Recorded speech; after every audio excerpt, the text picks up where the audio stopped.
নমস্কার নমস্কার নমস্কার আপনাদের সবাইকে সবাইকে সবাইকে নমস্কার জানাচ্ছে আপনাদের সৌমিত্র বসু। সবাইকে অজস্র শুভকামনা জানাচ্ছে, সবাইকে স্বাগত জানাচ্ছে আজকের এই শরণাগত অনুষ্ঠানে এবং সবাইকে শুভ সকাল জানাচ্ছে। শুভ সকাল, শুভ সকাল। আজকে সত্যি সত্যি শুভ সকাল। তার একটা কারণ তো আজকে রাসযাত্রা, শ্রীকৃষ্ণের রাসযাত্রা, সেটা আপনারা সকলেই জানেন এবং তাই নিয়ে আমরা একটু কথাও বলবো। কিন্তু তার বাইরেও আজকে গুরু নানকের জন্মতিথি, যে গুরু নানককে নিয়ে আমরা মহাপুরুষের কথায় কথা বলছি। তাছাড়া শ্রী শ্রী নিম্বার্ক ভগবানের আবির্ভাব, পুষ্কর স্নান, আজমিরে পুষ্কর মেলা এবং মহোৎসব, এই সবটা মিলে আজ একটা বিশেষ দিন। তো বেনিমাধবশীলের পঞ্জিকা অনুযায়ী আজকের দিনটার কথা বলি। আজকে 29শে কার্তিক 1431, ইংরেজি 15ই নভেম্বর 2024, শুক্রবার। আজ পূর্ণিমা, রাস পূর্ণিমা। সূর্যোদয়ের সময় ভোর 5:54, সূর্যাস্তের সময় বিকেল 4:50। নক্ষত্র ধরণী। আজকে জন্মে মেষ রাশি, ক্ষত্রিয় বর্ণ, মতান্তরে বৈশ্য বর্ণ, নরগণ। রাত্রি 10:34 গতে রাক্ষসগণ। শেষ রাত্রি 4:14 গতে বৃষ রাশি, বৈশ্য বর্ণ, মতান্তরে শূদ্রবর্ণ। আমাদের হোয়াটসঅ্যাপে চিঠি পাঠাবার নাম্বার 9831922927। চিঠির গোড়ায় অতি অবশ্যই SG লিখতে হবে। এবারে আজকের অনুষ্ঠান সম্পর্কে বলি। প্রথমে তো পুরাণ চিরন্তন। পুরাণ চিরন্তনে আমরা জনার গল্প বলছিলাম, কিন্তু সেই জনার গল্প আপাতত বাদ রাখি। আপাতত বাদ রেখে আমরা রাসযাত্রা সম্পর্কে দুটো চারটে কথা একটু বলি। আজকে রাসযাত্রার দিন, আজকে রাস পূর্ণিমা, তার কথা একটু বলবো। তারপরে চলে যাব স্বামী বিবেকানন্দের রচনা থেকে পাঠ, মানুষের যথার্থ স্বরূপ। বেশ বড় লম্বা লেখা, তার মধ্যে যতটা পড়েছিলাম তারপর থেকে আরো খানিকটা পড়ে শোনাব। তারপর কথামৃত থেকে পাঠ, স্বামী লোকেশ্বরানন্দের রচনা থেকে পাঠ, এবং শেষে বাইরে দূরে। 92.7 বিগ FM এ শরণাগত অনুষ্ঠান শুনছেন। আমি আছি আপনাদের সঙ্গে, আপনাদের সৌমিত্র বসু। ফিরে আসছি গানের পর পুরাণ চিরন্তন নিয়ে রাসযাত্রা অনুষ্ঠানে। রাসযাত্রা নিয়ে, রাস কাকে বলে? রাস, হর্ষচরিতে টিকাকার শঙ্কর বলছেন, রাস হচ্ছে এক ধরনের বৃত্তাকার নাচ, যা 8, 16 বা 32 জনে একসঙ্গে উপস্থাপনা করা যায়। অর্থাৎ রাস হচ্ছে এক ধরনের নাচ। আমাদের উত্তরপ্রদেশের মথুরা, বৃন্দাবনে, আমাদের নদিয়া, শান্তিপুর বা নবদ্বীপে বা অন্যান্য জায়গাতেও শান্তিপুরের মূল উৎসব হল রাস, যা শান্তিপুরের ভঙ্গা রাস নামে বেশি পরিচিত। উড়িষ্যা, আসাম, মণিপুর, এই সমস্ত জায়গায় যেখানে বৈষ্ণব ধর্ম খুব প্রসারিত হয়েছিল, সেখানে এই যে রাস উৎসব, সেটা বিশেষভাবে উদযাপিত হয়। গোপিনীরা রাধা কৃষ্ণের সঙ্গে আরাধনা করেন, গোপিনীরা রাধা কৃষ্ণের, এবং তারপরে আরো নানান ধরনের নাচ, তার মধ্যে কত্থক আছে, ভারতনাট্যম আছে, ওড়িশি, মণিপুরি, নানান রকমের শাস্ত্রীয় নাচ বা লোকায়ত নাচ, সেই সমস্ত সবকিছু করা হয়। তো পদ্মপুরাণে শারদ রাস আর বাসন্তী রাসের উল্লেখ পাওয়া যায়। ব্রহ্মবৈবর্ত পুরাণে, ব্রহ্মখণ্ড 5ম অধ্যায়, সেখানে বাসন্তী রাস, আর শ্রীমৎ ভাগবত ও বিষ্ণু পুরাণে শারদ রাসের কথা বলা হয়েছে। হরিবংশ আর ভাসের বালচরিতে উল্লেখ আছে যে কৃষ্ণ গোপীদের সঙ্গে হল্লিশ নৃত্য করেছিলেন। হল্লিশ নৃত্য, তাকেই রাস বলা হয়। বিষ্ণু পুরাণে বলছে কৃষ্ণ রাস অনুষ্ঠান করেছিলেন গোপ রমণীদের সঙ্গে। রাস মানে বহু নর্তকীর সঙ্গে মিলে নাচ করা। আসলে বস্ত্রহরণের দিন গোপিনীদের কাছে কৃষ্ণ প্রতিজ্ঞা করেছিলেন যে পরের পূর্ণিমা তিথিতে তিনি রাসলীলা করবেন। এই হচ্ছে গল্প। যখন করেন হরি বস্ত্রহরণ, গোপীদের কাছে তিনি করিলেন পণ, আগামী পূর্ণিমা কালে তাহাদের সনে করিবেন রাসলীলা পূর্ণ বৃন্দাবনে। এবং শ্রীকৃষ্ণ বাঁশি বাজাচ্ছেন। সেই বাঁশির শব্দে মুগ্ধ হয়ে গোপীরা নিজের নিজের কাজকর্ম সমস্ত বিসর্জন দিয়ে, মানে যার আধ্যাত্মিক তাৎপর্য হচ্ছে যে সংসারের সমস্ত রকমের মোহ, সমস্ত রকমের আকর্ষণ, সেই সবকিছু ত্যাগ করে বৃন্দাবনে চলে এলেন এবং শ্রীকৃষ্ণের চরণে নিজেদের সমর্পণ করলেন।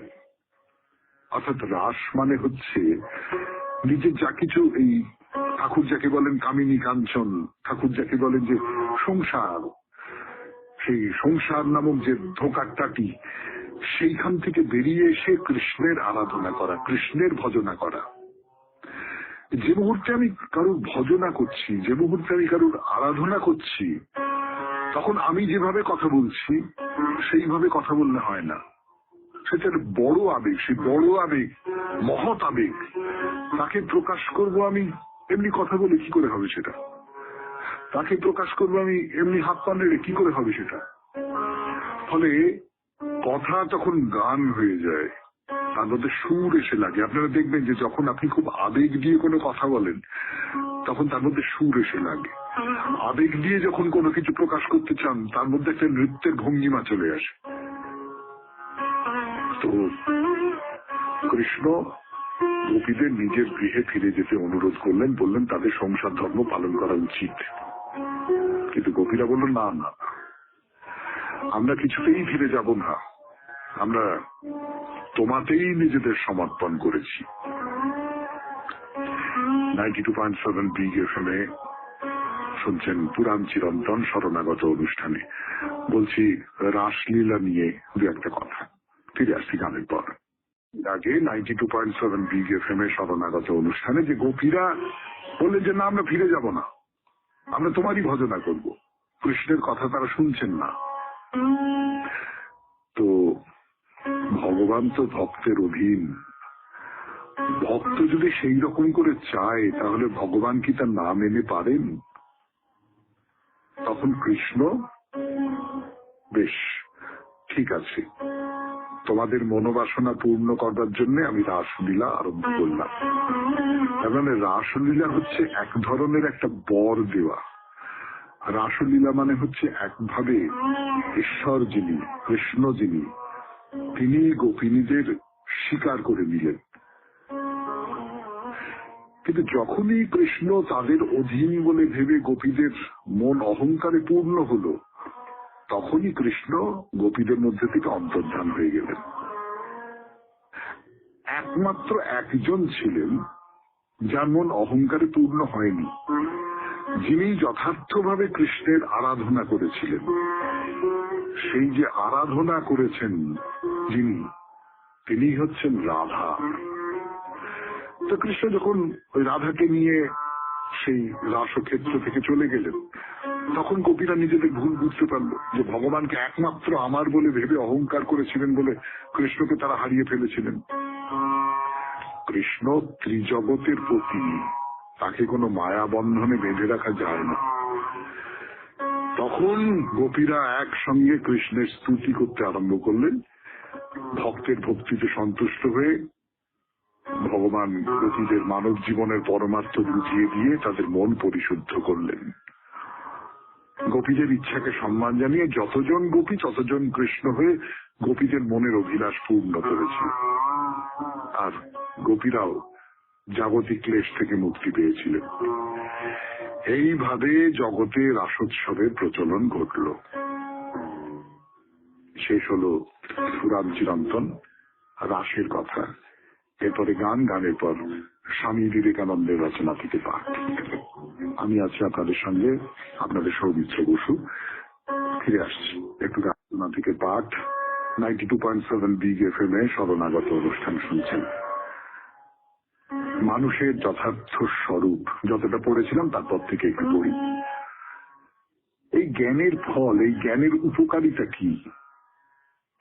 আজকাল এই ফল, এই উপকার দেখিয়াই সব ব্যাপারেই গুণাগুণ নির্ণয় করা হয়। অর্থাৎ মোট কথা এই, উহাতে কত টাকা, কত আনা, কত পয়সা হয়। লোকের এরূপ জিজ্ঞাসা করিবার কি অধিকার আছে? সত্য কি উপকার বা অর্থের মাপকাঠি লইয়া বিচারিত হইবে? মনে করো উহাতে কোনো উপকার নাই, উহাকে কম সত্য হইয়া যাইবে? উপকার বা প্রয়োজন সত্যের নির্ণায়ক হইতে পারে না। যাহা হোক, এই জ্ঞানে মহৎ উপকার এবং প্রয়োজন আছে। আমরা দেখিতেছি সকলেই সুখের অন্বেষণ করে, কিন্তু অধিকাংশ লোক নশ্বর মিথ্যা বস্তুতেই উহা অন্বেষণ করিয়া থাকে। ইন্দ্রিয়ে কেহ কখনো সুখ পায় নাই, সুখ কেবল আত্মাতেই পাওয়া যায়। অতএব এই আত্মাতে সুখ লাভ করাই মানুষের সর্বাপেক্ষা প্রয়োজন। আরেক কথা, অবিদ্যাই সকল দুঃখের প্রসূতি এবং মূল অজ্ঞানেই যে আমরা মনে করি সেই অনন্ত স্বরূপ যিনি, তিনি আপনাকে শান্ত মনে করিয়া কাঁদিতেছেন। সমস্ত অজ্ঞানের মূল ভিত্তি এই যে অবিনাশী নিত্য শুদ্ধ পূর্ণ আত্মা হইয়াও আমরা ভাবি আমরা ক্ষুদ্র ক্ষুদ্র মন, ক্ষুদ্র ক্ষুদ্র দেহ মাত্র। ইহাই সমুদয় স্বার্থপরতার মূল। যখনই আমি নিজেকে একটি ক্ষুদ্র দেহ বলিয়া মনে করি, তখনই জগতের অন্যান্য শরীরের সুখ দুঃখের দিকে না চাহিয়া আমি দেহটিকে রক্ষা করিতে এবং উহার সৌন্দর্য সম্পাদন করিতে ইচ্ছা করি। তখন তুমিও আমি ভিন্ন হইয়া যাই। যখনই এই ভেদ জ্ঞান দেখা দেয়, তখনই উহা সর্বপ্রকার অমঙ্গলের দ্বার খুলিয়া দেয় এবং সর্বপ্রকার দুঃখ সৃষ্টি করে। সুতরাং পূর্বোক্ত জ্ঞান লাভে এই উপকার হইবে যে যদি আজ মনুষ্য জাতির খুব সামান্য অংশ স্বার্থপরতা, সংকীর্ণতা, ক্ষুদ্রত্ব ত্যাগ করিতে পারে, তবে কালই এই জগৎ স্বর্গে পরিণত হইবে। নানাবিধ যন্ত্রপাতি এবং বাহ্য জগৎ সম্বন্ধীয় জ্ঞানের উন্নতিতে তাহা কখনো হইবে না। যেমন অগ্নিতে ঘৃত নিক্ষেপ করিলে অগ্নিশিখা আরো বর্ধিত হয়, তেমনি এগুলি দুঃখই বৃদ্ধি করে। আত্মজ্ঞান ব্যতীত যাবতীয় জড়ের জ্ঞান অগ্নিতে ঘৃতাহুতি মাত্র। জড় বিজ্ঞান স্বার্থপর লোকের হাতে পরস্য কাড়িয়া লইবার এবং পরার্থে জীবন উৎসর্গ না করিয়া অপরকে শোষণ করিবার আরেকটি যন্ত্র তুলিয়া দেয় মাত্র। শুনলেন স্বামী বিবেকানন্দের রচনা থেকে পাঠ, মানুষের যথার্থ স্বরূপ। এরপর গান, গানের পর কথামৃত। আমি আছি আপনাদের সঙ্গে, আপনাদের সৌমিত্র বসু। কথা শুরু স্বামী বিবেকানন্দের রচনা থেকে পাঠের পর এবার ঠাকুর শ্রী রামকৃষ্ণ পরমহংসদেবের কথা থেকে পাঠ। তার কথা লিপিবদ্ধ করে রেখেছেন মাস্টারমশাই মহেন্দ্রগুপ্ত মশাই। কথামৃত আপনারা সকলেই জানেন সেই কথামৃতের কথা, এবং কথামৃত তো দীর্ঘদিন ধরে আমরা পড়ে আসছি। অনুপম রত্ন সম্ভার বলতে পারেন আর কি, মানে আমাদের সংসারী লোকজনের পক্ষে অনুপম রত্ন সম্ভার। তো সেই কথামৃত থেকে পড়ে শোনাই। ওই ঠাকুরের সঙ্গে ডাক্তারের নানান রকমের সব কথাবার্তা হয়েছে। তার মধ্যে ঠাকুরের একটা কথা, সেটা খুব ঠাকুর প্রায়ই বলতেন আর কি, খুব বিখ্যাত কথা এবং খুব খুব সত্য কথাও বটে, যে জ্ঞান আর ভক্তি, জ্ঞান ঈশ্বরের বৈঠকখানা পর্যন্ত যেতে পারে। বৈঠকখানায় গিয়ে আমি তার সঙ্গে আলাপ করলুম, তাকে চিনলুম, জানলুম, এই পর্যন্ত যেতে পারে। আর ভক্তি একেবারে মেয়েদের মতন অন্তঃপুরের ভেতরে চলে যায়। এই যে কথাটা, জ্ঞানের মধ্যে তাহলে একটা কোথাও একটা চ্যালেঞ্জ আছে, জ্ঞানের মধ্যে কোথাও একটা অনুসন্ধিৎসা আছে। আমার অনুসন্ধিৎসাটুকু মিটে গেল, ব্যাস এই পর্যন্ত। কিন্তু ভক্তি হচ্ছে একটা আটপৌরে ব্যাপার। সন্তানের প্রতি মায়ের যে ভালোবাসা, সেইটা খুব বেশি রকম হয়ে গেল যখন, তখন হয়ে গেল ভক্তি। প্রেমিকের প্রতি প্রেমিকার ভালোবাসা, স্বামীর প্রতি সতী স্ত্রীর ভালোবাসা, এই যখন সেটা খুব প্রবল হয়ে গেল, মানে আমরা এই ভালোবাসার যে রূপ আমাদের জাগতিক ক্ষেত্রে দেখি তার তুলনায় অনেক গুণে বেড়ে গেল, তখন সেটা ভক্তিতে পরিণত হলো। এবং সেটা কিন্তু খুব ভেতর পর্যন্ত চলে যায়। আপনি দেখবেন যে ভালোবাসা, একজন মানুষ আপনাকে ভালোবাসে, সে আপনার যতটা আপন হয়। একজন মানুষ আপনার কাছে এসেছে, সে খুব জ্ঞানী লোক, আপনি তার সঙ্গে আলোচনা করে আনন্দ পাচ্ছেন, সে সেই জায়গায় পৌঁছতে পারে না কখনো। মানে আমি এইরকম করে ব্যাপারটাকে দেখি আর কি। তো ডাক্তার শুনে বলছেন, হ্যাঁ খুব ভালো কথা, ভক্তি দিয়ে একেবারে অন্দরমহলে পৌঁছে যাওয়া যায়, ঠিক। ঠাকুর শ্রী রামকৃষ্ণ পরমহংসদেব ভক্তি দিয়েই একেবারে অন্দরমহলে পৌঁছে গেছেন, ঠিক। তাহলে জ্ঞান তো আর ছেড়ে দেওয়া যায় না। হ্যাঁ, এটাও তো একটা খুব জরুরি কথা, খুব গুরুত্বপূর্ণ কথা, যে আমি এই যে অনুসন্ধিৎসার আকাঙ্ক্ষা, খুঁজবো খুঁজবো, খুঁজে খুঁজে দেখবো, খুঁড়ে খুঁড়ে দেখবো কোথায় কি আছে না আছে, আমি ডালপালার সমস্ত সরিয়ে ভেতরে ঢুকে দেখবো, আলো ফেলে দেখবো, এই যে আকাঙ্ক্ষাটা, এইটাকেও তো ছেড়ে দেওয়া যায় না। তো মনি বলছেন, মাস্টারমশাই আর কি তার ছদ্মনাম, না না না না, পরমহংসদেব তা তো বলেন না। তিনি জ্ঞান ও ভক্তি দুটোই নেন, একটা নিরাকার একটা সাকার। তিনি বলেন ভক্তিহীনে জলের খানিকটা বরফ হলো, আবার জ্ঞান ও সূর্য উদয় হলে বরফ গলে গেল। অর্থাৎ ভক্তি যোগে সাকার, জ্ঞান যোগে নিরাকার। এটাকে ধরুন আমি জ্ঞানী, আমার সেই জ্ঞান দিয়ে আমি তো বুঝতে পারি যে ঈশ্বরের কোনো আকার হতে পারে না। আপনারা এই যে স্বামী বিবেকানন্দের রচনা থেকে পাঠ করি, আপনারা শোনেন, তার মধ্যেও স্বামী যেটা বলছেন যে এ তো অনন্ত, অনন্তকে আমি কি করে একটা আকারের মধ্যে ধরবো, সেটা সম্ভবই নয়। তাহলে জ্ঞানীর চোখে এই যে অনন্ত, তার কোনো আকার থাকতে পারে না। ব্রাহ্ম সমাজের যে সাধনা, সে হচ্ছে জ্ঞানীর সাধনা, নিরাকারের সাধনা। আমি কি করে তাকে একটা আকারের মধ্যে ধরবো? তাহলে তো তাকে শান্ত করে দেওয়া হয়। শান্ত মানে দন্তস্বয় আকার নয়, তো শান্ত। এই নিয়ে আরো কথা বলবো, ফিরে আসছি গানের পর। 92.7 বিগ এফএমে শরণাগত অনুষ্ঠান শুনছেন। এখন কথা মৃত থেকে পাঠ। যা বলছিলাম আপনাদের, যে অনন্তকে আমি কেমন করে একটা আকারের মধ্যে ধরবো, এই রকমের একটা মনোভাব থেকে নিরাকার সাধনা। কিন্তু আমি তো আমার ছোটবেলায় একটা কবিতা পড়েছিলাম, সে তার কবিতা ভুলে গেছি, কি নাম ভুলে গেছি। সেখানে মায়ের কথা বলা হচ্ছে আর কি, মা কথা মধুর কিংবা আরামদায়িনী, রোগশয্যা পরে কিংবা দূর পরবাসে ইত্যাদি, এই সমস্ত নিয়ে করে মায়ের সম্পর্কে বলা হচ্ছে যে মায়ের মধ্যে অনন্তের প্রকাশ, গোষ্পদে বিম্বিত যথা অনন্ত আকাশ। মানে কাদার উপর গরু হেঁটে চলে গেছে, খুঁড়ে গর্ত হয়ে গেছে, তাতে জল পড়েছে, সেই জলের মধ্যে যেমন অনন্ত আকাশ দেখা যায়, তেমনি মায়ের মধ্যে অনন্ত আকাশ দেখা যায়। তাহলে একটা আকারের মধ্যে আমি অনন্তকে দেখতে পাচ্ছি তো, যে অনন্ত আকাশ দেখতে পাচ্ছি তো। তাহলে এই মানে নিরাকার আর আকারের মধ্যে সম্পর্ক হচ্ছে এইটা। আমি যখন জ্ঞানের দিক থেকে দেখি তখন নিরাকার, আমি যখন ভক্তির দিক থেকে দেখি তখন সাকার। ওই ভক্তি হিমে জলের খানিকটা বরফ হলো, তখন সে সাকার হলো। তারপরে আবার জ্ঞান ও সূর্য উদিত হলো, সে নিরাকার হয়ে গেল। তো ভক্তি দিয়ে যিনি দেখছেন, তিনি দেখছেন ঈশ্বরকে খুব কাছ থেকে দেখছেন, তার সঙ্গে সবসময় কথা বলছেন, ছোট ছেলের মতো বলছেন, মা বড় লাগছে। আর কি অবজারভেশন, মিউজিয়ামে বা জাদুঘরে ফসিল জানোয়ার পাথর হয়ে গেছে, সেটা দেখছিলেন। অমনি সাধু সঙ্গের উপমা হয়ে গেল। পাথরের কাছে থেকে থেকে পাথর হয়ে গেছে, তেমনি সাধুর কাছে থাকতে থাকতে সাধু হয়ে যায়। এইটা না, এটা আপনি দেখবেন যে যিনি যার মধ্যে বাস করেন, পরিস্থিতির সমস্ত কিছু থেকে, চারপাশে যা কিছু দেখছেন সেই সমস্ত কিছু থেকে তিনি তার উপমা খুঁজে বার করতে পারেন, বা তার উপমা তার মনের মধ্যে চলে আসতে পারে। এই যে ঠাকুরকে আমি তো বলি উপমা সম্রাট, মানে উপমা দেওয়া ঠাকুরের কোনো জুড়ি নেই আর কি, এইরকম তো আমার মনে হয় এবং আপনাদের অনেকেরই মনে হয়।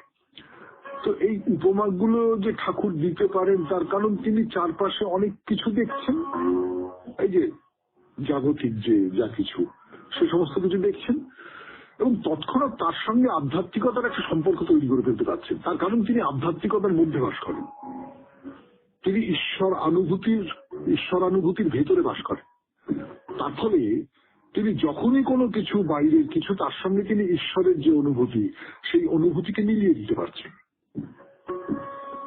ডাক্তার বলছেন যে ঈশানবাবু কাল অবতার করছেন। অবতার আবার কি? মানুষকে ঈশ্বর বলা। তো মনি বলছেন ওদের যা যা বিশ্বাস তার ইন্টারফেয়ার করে কি হবে? কিন্তু মানুষ এইটা বিশ্বাস করেন তো করেন, আমি আঘাত করতে যাবো কেন? আমার কি দরকার আছে কোমর বেঁধে? যদি তাতে পৃথিবীর কোনো ক্ষতি হয় তাহলে আমি চেষ্টা করতে পারি।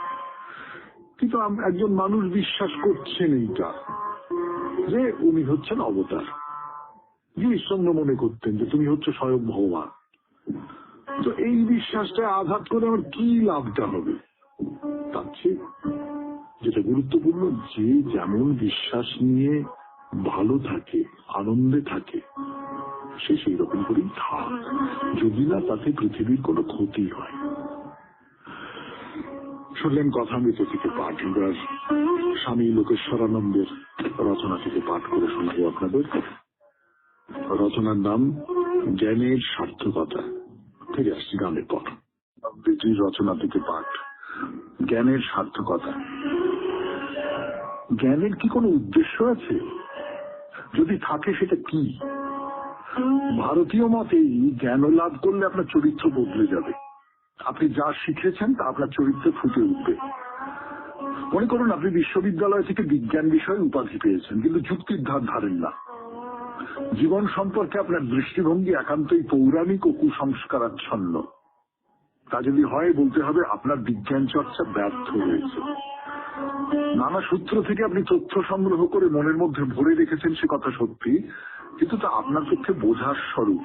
ভারবাহী পশুর মতো আপনি চিনি বহন করছেন, কিন্তু চিনির স্বাদ জানেন না। এই কারণেই ভারতীয় ঋষিরা হওয়ার উপর এত জোর দিয়েছেন। জানা মানে হওয়া, এই ছিল তাদের সিদ্ধান্ত।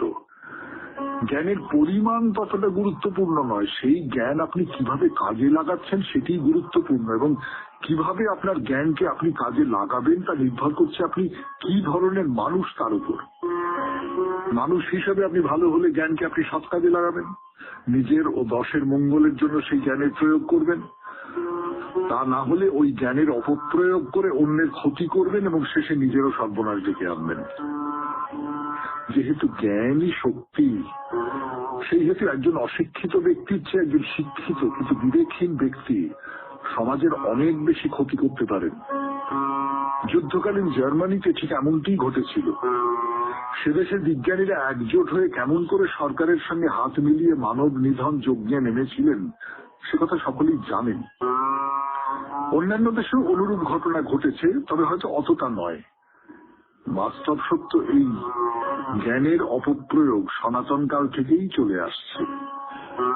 অতীতের তুলনায় আজ মানুষের ভান্ডারে অনেক বেশি জ্ঞান সঞ্চিত হয়েছে, কিন্তু তার অর্থ এই নয় মানুষ আগের থেকে উন্নত হয়েছে।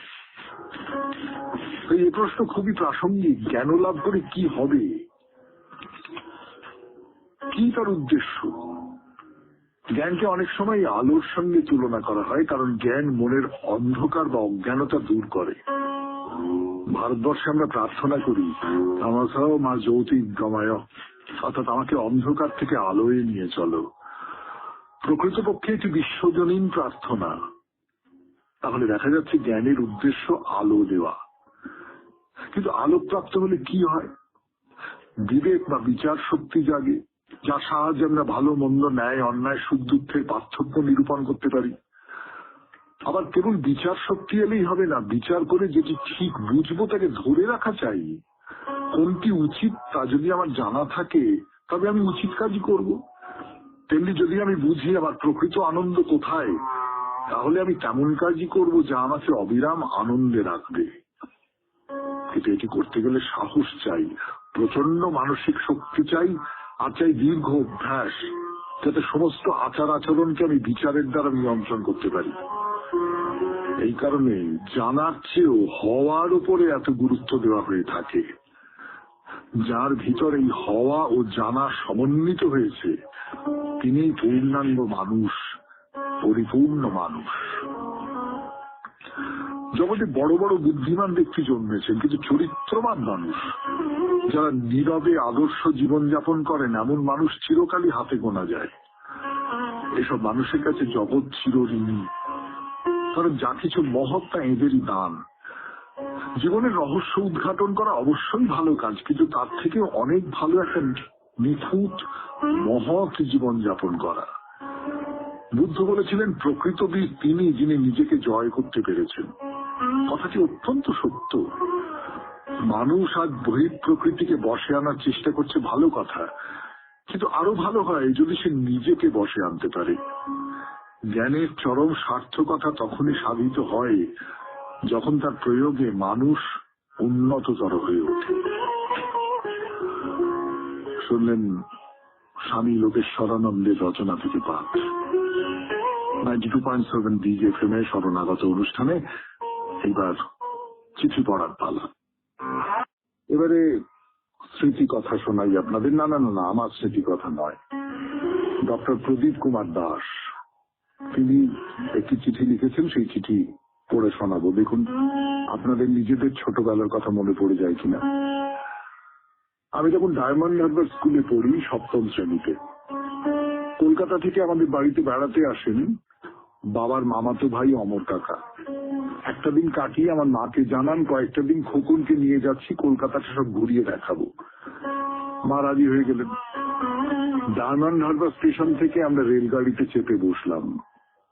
তখন কয়লার ইঞ্জিন ছিল। প্রথমটা একটু ভয় পাচ্ছিলাম সিটে বসে, কেননা রেল লাইনের আঁকা বাঁকায় হেলতে দুলতে চলছিল বলে মাঝে মাঝে হেলে পড়ছিলাম।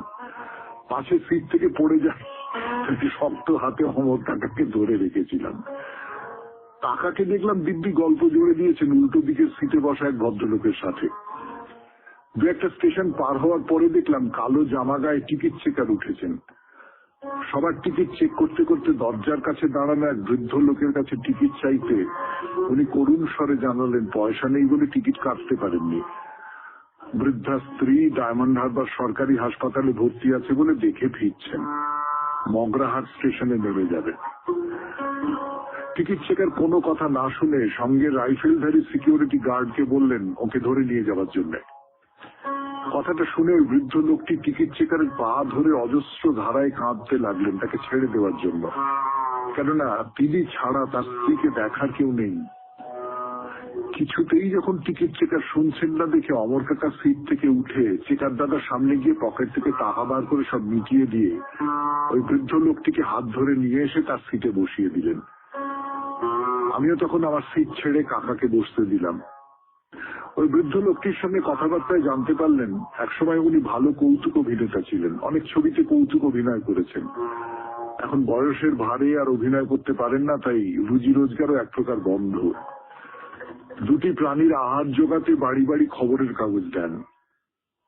কথা বলতে বলতে মগরাহাট স্টেশন আসতে উনি বললেন এবার আমি নেমে যাব। কাকা তখন মানিব্যাগ থেকে 500 টাকা বের করে ওর হাতে ধরিয়ে দিয়ে বললেন কিছু মনে করবেন না, এটা রাখুন, এটা কোনো অনুদান নয়, এটা হলো বিবেক দান।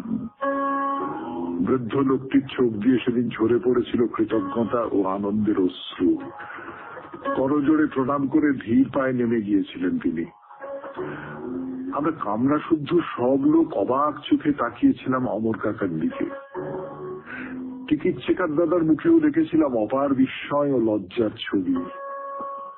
ট্রেন তখন হুস হুস করে দোল খেতে খেতে এগিয়ে চলেছিল তার গন্তব্যস্থলের দিকে। নমস্কারান্তে, ডক্টর প্রদীপ কুমার দাস, শ্রীরামপুর, হুগলি।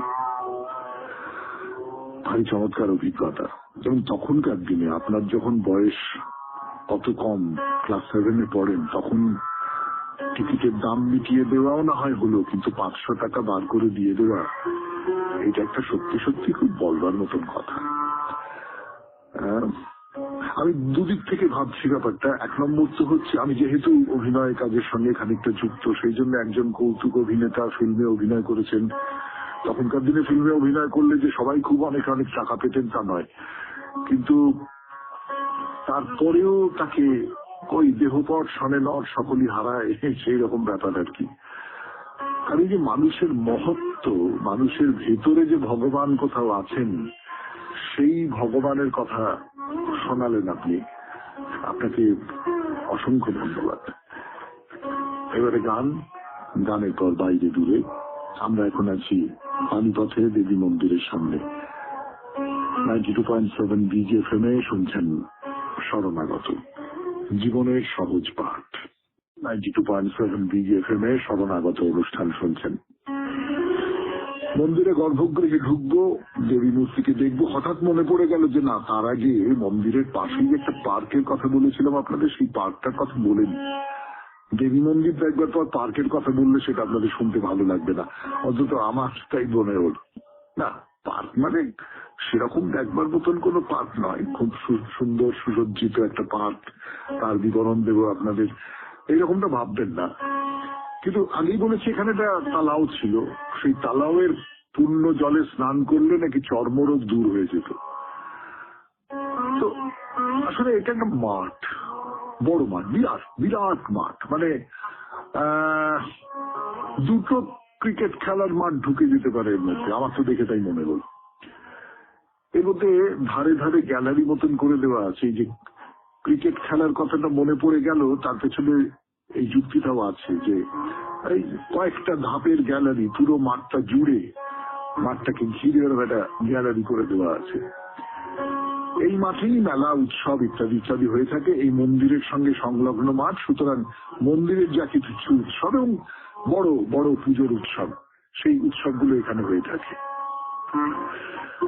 তো এবার সিদ্ধ মাতা দেবী মন্দিরে, এই মন্দিরের দেওয়ালেও নানান রকম মূর্তি খোদিত হয়ে রয়েছে, দ্বারপাল আছেন, অন্য দেব দেবীরা আছেন, এবং ভেতরে একটা মন্দির নয়, একাধিক মন্দির রয়েছে এবং বড় বড় মন্দির, মানে বিশাল মন্দির নয়, কিন্তু সবটা মিলিয়ে একটা মন্দির কমপ্লেক্স বলতে পারেন। একই রকম দেখতে, পাথরে বাঁধানো চত্বরে পরপর পরপর অনেকগুলো মন্দির। আমরা তাহলে মূল মন্দিরে প্রবেশ করলাম। তোরণ পার হয়ে ভেতরে একটা শ্বেত পাথরের বেদি, সেখানে একটা ছোট্ট মন্দির, মন্দিরের ভেতরে ছোট্ট একটা জায়গা, স্থান। তার চূড়াটা যেন সোনার তৈরি, ঝকঝক ঝকঝক করছে, এবং সেই চূড়াটা ঠিক মন্দিরের চূড়ার মতো নয়, 5টা থাক উঠে গেছে, ওই দক্ষিণ ভারতের যেটা মন্দির হয় সেই রকমের, কিন্তু সোনালি রঙের। এবং তার ভেতরে দেবী রয়েছেন, ছোট্ট দেবী, তার প্রায় মুখ ঢেকে গেছে ফুলের মালায়, ঝকঝকে কাপড়। এই দেবী মূর্তি দেখলাম আমরা, দেবী মা, তাকে দর্শন করা হলো। এবারে চলুন, এই চত্বরে অন্য মন্দির আছে, সেই সমস্ত মন্দির দেখি। যেমন হনুমানজির মন্দির আছে, হনুমানজির মন্দির দর্শন করি। ওই একই রকমের মন্দির, হনুমানজি রয়েছেন ভেতরে। যে পাথরের বেদির ওপর হনুমানের মূর্তিটি রয়েছে, এটিও খুব বড় মূর্তি নয়, ছোট মূর্তি, লাল পাথরের। এবং এই হনুমানের মূর্তি কিন্তু আধুনিক মূর্তির মতন নয়, প্রাচীন মূর্তি। অর্থাৎ ওই লাল পাথরের এক ধরনের প্রাচীন মূর্তি হয় হনুমানের, সেই রকমটা রয়েছে। মূর্তির পাশে দুটো ছোট ওই একই লাল পাথরের মূর্তি রাখা রয়েছে। দর্শন হলো, তার পাশে রয়েছে আরেকটি মন্দির। তো ভেতরে প্রবেশ করলাম। শুনছেন বাইরে দূরে 92.7 BGFM শরণাগত অনুষ্ঠান। এখন একটু গান শুনি, তারপর এই পরের যে মন্দিরটি, সেই মন্দিরের কথায় ফিরে আসবো। আমি আছি আপনাদের সঙ্গে, আপনাদের সৌমিত্র বসু। নতুন আর একটা মন্দিরে প্রবেশ করলাম, হনুমান মন্দিরে। হনুমানকে দর্শন করবার পর, এটা হলো নবগ্রহ মন্দির। খুব অন্য রকমের সব মন্দির আছে না এখানে। এই দুর্গা মন্দিরের চত্বরের ভেতরে ধরুন 3টে নদীকে নিয়ে একটা মন্দির আছে। নবগ্রহ মন্দির যে হয় না তা নয়, নবগ্রহ মন্দির নিশ্চয়ই হয়, কিন্তু এখানে ওরকম একটা নবগ্রহ মন্দির রয়েছে। এবং সেই মন্দিরের কথা বলছি আপনাদের, তাহলে বুঝতে পারবেন যে এই মন্দিরের একটা বৈশিষ্ট্য, অন্তত আমার নিজের মনে হয়েছে যে এই মন্দিরের একটা বৈশিষ্ট্য আছে। এখানে পর পর পর পর পর পর পর পর অনেকের মূর্তি রয়েছে। একদম বাদিক থেকে যদি দেখি, 3জন দেবতা রয়েছে, মাথার উপরে তাদের নাম লেখা রয়েছে। প্রথমজন যিনি, তার নাম হচ্ছে সূর্য, মানে তিনি সূর্যদেব। এবং এইটাও একটা খুব আপনাদের বলতে ইচ্ছে করছে আমার, বলবার মতন কথা। সূর্যদেব ধরুন পরে আছেন লাল রঙের পোশাক, মাথায় মুকুট, সকলের মাথাতেই মুকুট, মাথার পেছনে গোল একটা বৃত্ত, অর্থাৎ এই যে সূর্যের যে জ্যোতি, সূর্য বলতে আমরা যেটা বুঝি সেই রকম। পরের মূর্তিটি সাদা রঙের, তার মাথার উপর লেখা রয়েছে চন্দ্র, তিনিও পরে আছেন সাদা রঙের পোশাক। আর তৃতীয় যিনি, তার মাথার উপরে লেখা রয়েছে মঙ্গল, তিনি লাল পোশাক পরে আছেন। মানে এই যে মূর্তিগুলো, এই মূর্তিগুলোর পোশাকের সঙ্গে কোথাও একটা যে গ্রহগুলো, সেগুলো সম্পর্কে আমাদের যে ধারণা, সেই ধারণাগুলো প্রকাশ পাচ্ছে। এইটা তো হয়ে গেল একটা প্রকোষ্ঠের কথা। পাশে আর একটা ছোট প্রকোষ্ঠ আছে, তার মধ্যে বসে আছেন বুধ। বুধের পোশাকের রং হচ্ছে সবুজ। বুধের জন্য একটা আলাদা ঘর, তার পাশের যে ঘর সেখানে হলুদ পোশাক পরে রয়েছেন, তার নাম হচ্ছে গুরু, অর্থাৎ তিনি গুরু, গালে দাড়ি, মাথায় মুকুট আছে। গুরু বিনে সাধন হওয়া সম্ভব নয়। এই যে গ্রহদের যে মূর্তি রয়েছে, সেই গ্রহদের মূর্তির মধ্যে গুরুও রয়েছেন কোথাও, এবং সেই গুরুকে তার মূর্তির দিক থেকে, চেহারার দিক থেকে বেশ খানিকটা আলাদা করে দেওয়া হয়েছে। শুক্র আছেন, শুক্রের গাত্রবর্ণ এবং পোশাক সাদা। তার বাইরে আছেন শনি, রাহু, কেতু, তিনজনে কালো, তাদের মধ্যে কেতুর আবার মুন্ড নেই। আর এর থেকে নিচুতে মাটিতে আসন পাতা হয়েছে এক দেবতার, নাম নেই কোথাও। তিনি হাতির পিঠে চড়ে আছেন। আমার মনে হলো তিনি হয়তো দেবরাজ ইন্দ্র, ওই রাবতের পিঠে চড়ে আছেন। আজকের শরণাগত এই পর্যন্তই থাক। 92.7 বিজ FM এই শরণাগত অনুষ্ঠানে চিঠি পাঠাতে গেলে আপনাদের হোয়াটসঅ্যাপে চিঠি পাঠাতে হবে। তার নাম্বার 9831922927। চিঠির গোড়ায় অতি অবশ্যই SG লিখতে হবে। কবিতা, তাই তো। মনের আজ কহ যে ভালো মন্দ যাহাই আসুক, সত্যের এলো সহজে। কেউ বা তোমায় ভালোবাসে, কেউ বা বাঁচতে পারে না যে। কেউ বিকিয়ে আছে, কেউ বা সিকি পয়সা ধারে না যে। কতকটা যে স্বভাব তাদের, কতকটা বা তোমারও ভাই। কতকটাই ভবের প্রতীক, সবার তরে নহে সবাই। তোমায় কতক ফাঁকি দেবে, তুমিও কতক দেবে ফাঁকি। তোমার ভোগে কতক পড়বে, পরের ভোগে থাকবে বাকি। মান্ধাতারি আমল থেকে চলে আসছে এমনি রকম। তোমারই কি এমন ভাগ্য, বাঁচিয়ে যাবে সকল জখম। মনে রেয়াজ কহ যে ভালো মন্দ যাহাই আসুক, সত্যের এলো সহজে। অনেক ঝঞ্ঝা কাটিয়ে বুঝি এলে সুখের বন্দরেতে। জলের তলে পাহাড় ছিল, লাগলো বুকের অন্দরেতে। মুহূর্ত থেকে পাঁজরগুলো উঠলো কেঁপে আর্ত রবে। তাই নিয়ে কি সবার সঙ্গে ঝগড়া করে মরতে হবে? ভেসে থাকতে পারো যদি সেইতে সবার চেয়ে শ্রেয়। না পারো তো বিনা বাক্যে টুপ করিয়া ডুবে যেও। এটা কিছু অপূর্ব নয়, ঘটনা সামান্য খুবই। শঙ্কা যেথায় করে না কেউ, সেইখানে হয় জাহাজ ডুবি। মনের এটাই কহ যে ভালো মন্দ যাহাই আসুক, সত্যের এলো সহজে। তোমার মাপে হয়নি সবাই, তুমিও হওনি সবার মাপে। তুমি মরো কারো ঠেলায়, কেউ বা মরে তোমার চাপে। তবু ভেবে দেখতে গেলে এমনি কিসের টানাটানি। তেমন করে হাত বাড়ালে সুখ পাওয়া যায় অনেকখানি। আকাশ চেয়ে সুনীল থাকে, মধুর থাকে ভোরের আলো। মরণ এলে হঠাৎ দেখি মরার চেয়ে বাঁচাই ভালো। যাহার লাগি চক্ষু বুঝে বহিয়ে দিলাম অশ্রু সাগর, তাহারে বাদ দিয়েও দেখি বিশ্বজীবন মস্ত ডাগর। মনেরে তাই কহ যে ভালো মন্দ যাহাই আসুক, সত্যের ল সহজে। নিজের ছায়া মস্ত করে অস্তাচলে বসে বসে আধার করে তোলো যদি জীবনখানা নিজের দোষে, বিধির সঙ্গে বিবাদ করে নিজের পায়েই কুড়ুল মারো। দোহাই তবে এ কাজটা যত শীঘ্র পারো সারো। খুব খানিকটা কেঁদে কেটে অশ্রু ঢেলে ঘড়া ঘড়া মনের সঙ্গে একরকমে করে নে ভাই বোঝাপড়া। তাহার পরে আধার ঘরে প্রদীপখানি জ্বালিয়ে তোলো। ভুলে যা ভাই কাহার সঙ্গে কতটুকুন তফাৎ হলো। মনের তাই কহ যে ভালো মন্দ যাহাই আসুক, সত্যের ল সহজে।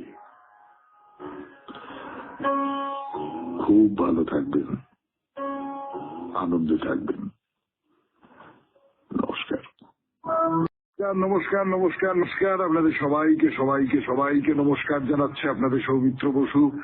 সবাইকে অজস্র শুভকামনা জানাচ্ছে, সবাইকে স্বাগত জানাচ্ছে আজকের এই শরণাগত অনুষ্ঠানে, এবং সবাইকে শুভ সকাল জানাচ্ছে। শুভ সকাল, শুভ সকাল। আজকে সত্যি সত্যি শুভ সকাল।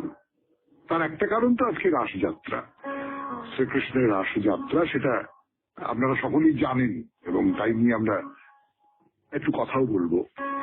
কিন্তু তার বাইরেও আজকে গুরু নানকের জন্মতিথি, যে গুরু নানককে নিয়ে আমরা মহাপুরুষের কথায় কথা বলছি।